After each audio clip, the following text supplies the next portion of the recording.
हुन्छ हुन्छ हुन्छ त्यसै गर्नु न त है। के बुढा म यसपालि तिजमा माइत जान्न नि। तिजमा माइत जान्न? कस्तो अचम्मको कुरा गर्यो त तिमीले।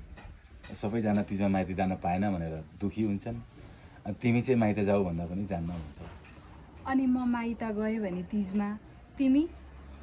मेरो के चिन्ता लिन्छ? चिन्ता नगर कि। मलाई त कस्तो डर लाग्छ। जाऊ के म जाऊ। नजाने के। के को गनपत गरिरहेको? थपक्क माइत नगर।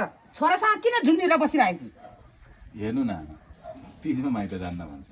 उता आमा बुवाले कति मिस गरिराख्नु भएको छ। अलि पछि जान्छु नि आमा, अब दसैँ पनि नजिकिँदैछ। होइन जाऊ जाऊ, किनभने बाबुआमा पनि न्यासिरिन्छन्।